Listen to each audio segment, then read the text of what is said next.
appeals to you is free spins, then you buy free spins. If what appeals to me is a tournament ticket, I buy a tournament ticket. What we give that player at that moment is critical. You're insulting that player. Bonus abuse can be very seductive because bonus abuse comes with more sign-ups, more first deposits. It looks good at the first glance.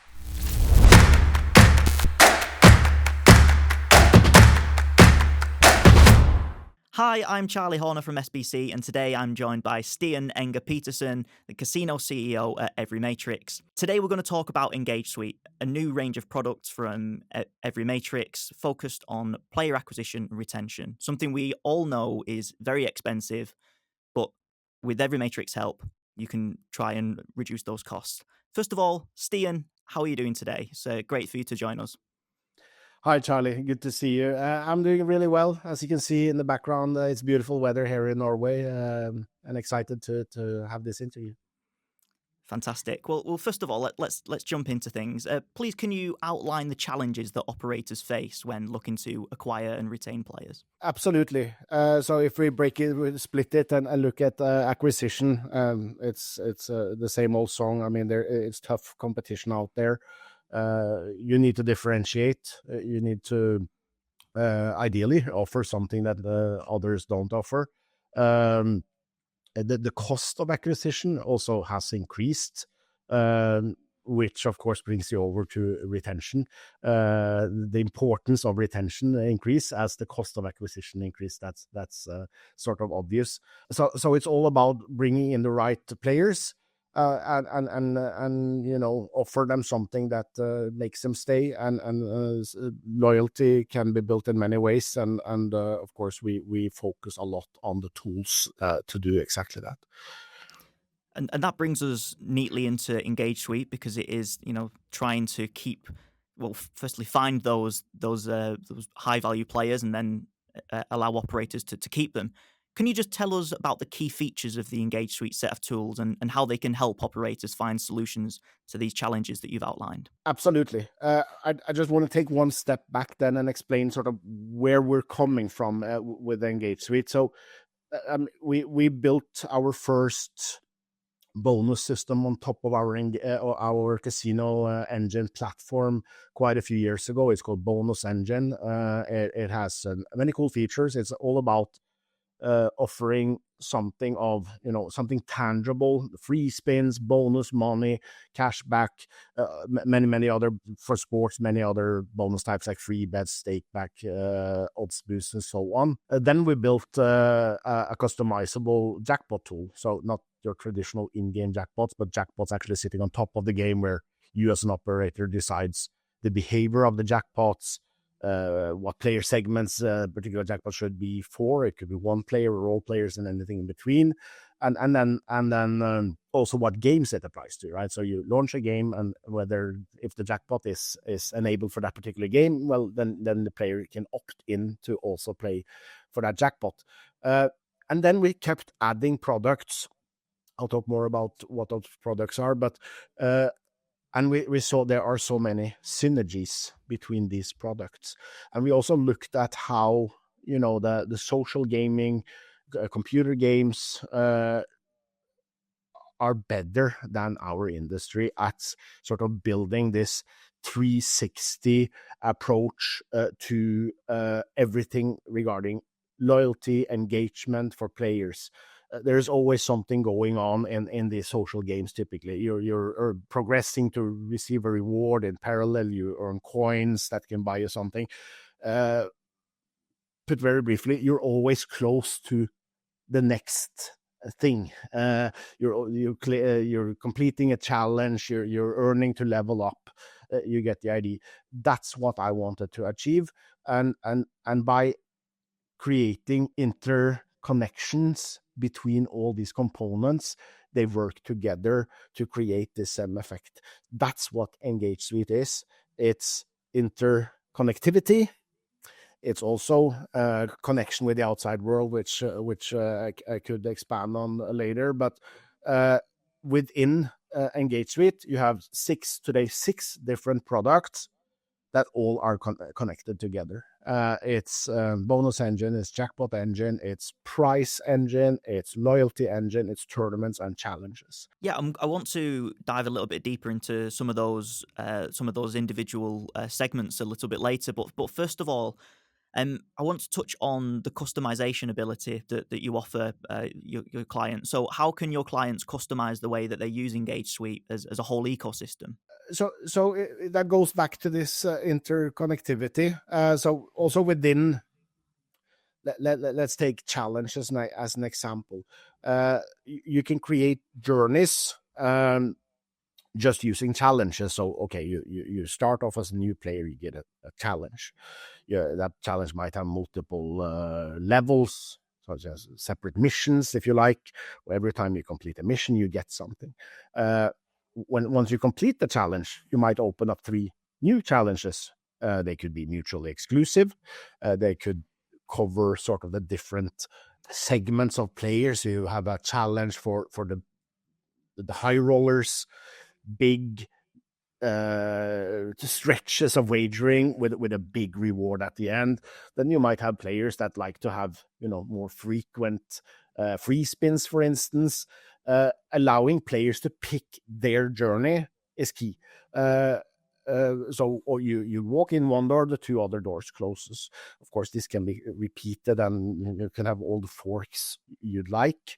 But that's challenges alone. Then you can do the same thing with the loyalty engine, which is about leveling up, earning XP to level up. You earn coins, which you can spend in a shop. We also have a brand new feature called Rakeback, which basically generates money as you play, which you claim whenever you like an ATM. You just click a button and get the money. So loyalty engine has these 3 aspects.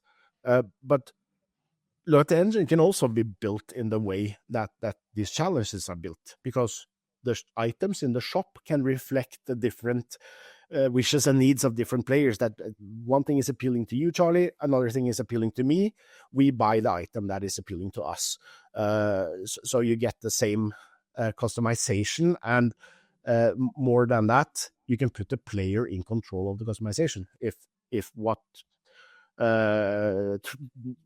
appeals to you is free spins, then you buy free spins. If what appeals to me is a tournament ticket, I buy a tournament ticket. Yeah, absolutely. And we've talked a little bit about that, how those challenges have been built out, but just diving a little bit deeper, how can you use that power of gamification, if you like, through the use of those challenges and tournaments to keep players active, to keep them on the site, because it's are you tapping into sort of a psychological sort of thing where people are being competitive and they want to top the leaderboards or win the challenges or win the tournaments, and then they stay on the site as a result? It's definitely part of it, and again, I've looked a lot at how social games are doing these things. You have social aspect, competition aspects through tournaments, and again, you can also split this down and do a tournament specific for one segment of players. You can do tournaments for one game, all games. You can have recurring weekly tournaments, and sitting on top of that, you could have a daily tournament specific for a game release, only for that particular game. The idea is that you can create so many levels of engagement that there's always something for any type of player.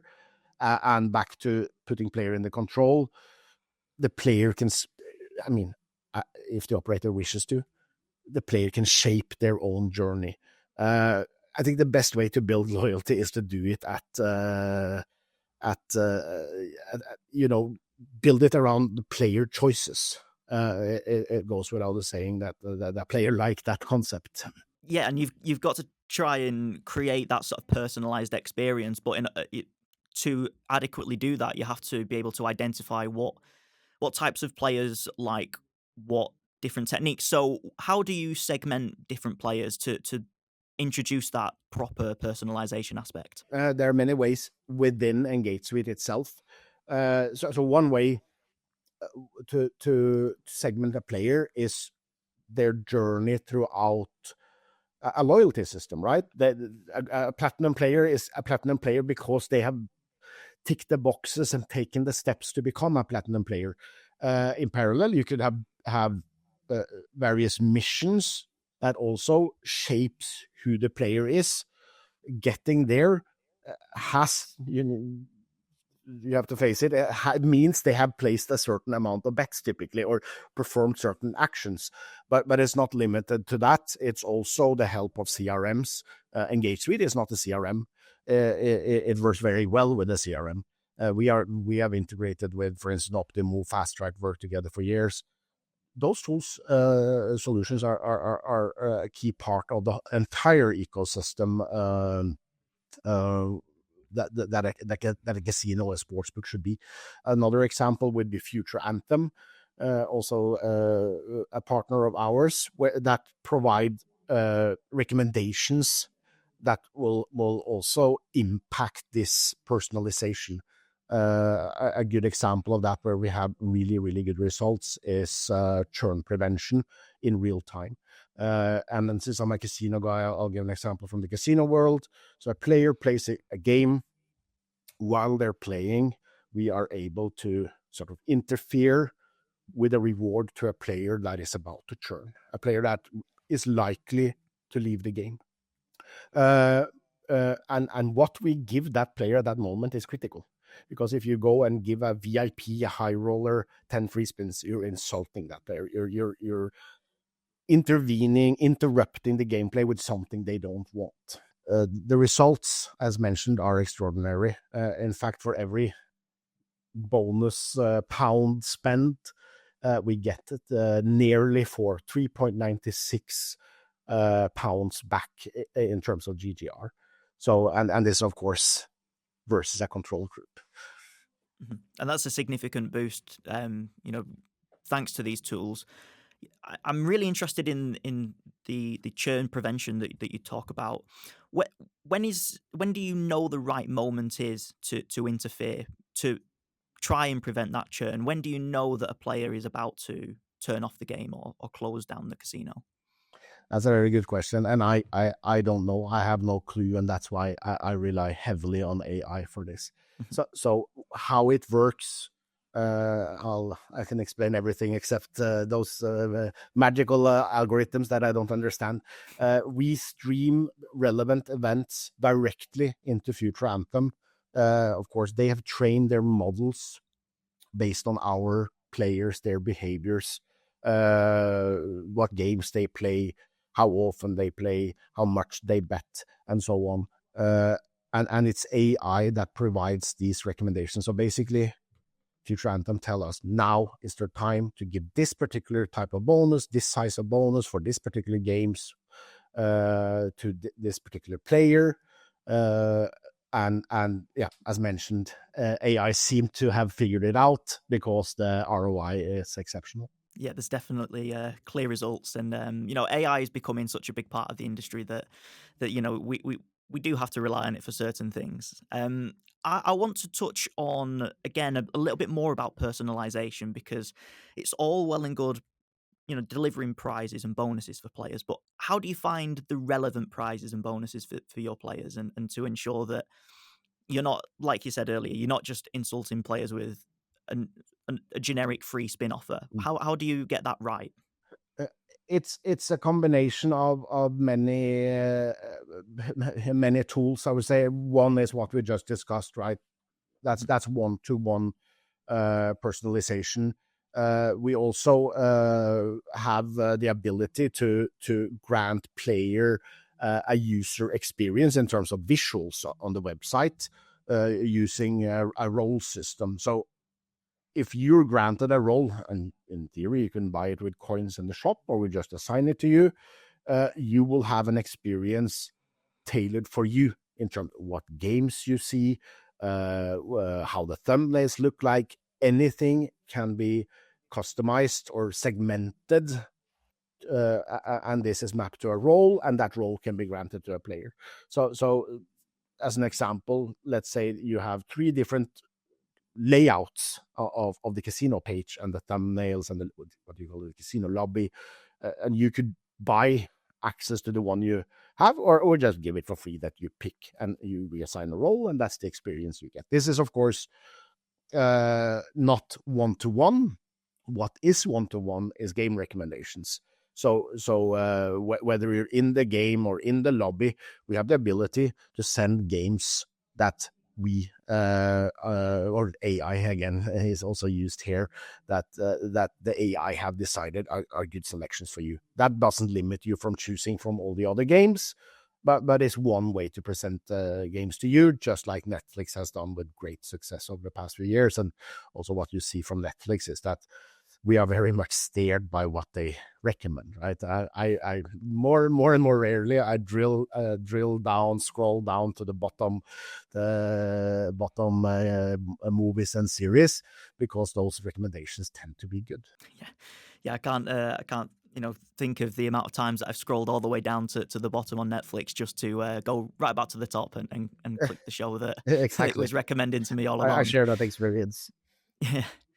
What about bonus abuse? Because with all these great offers and loyalty bonuses and etc. etc.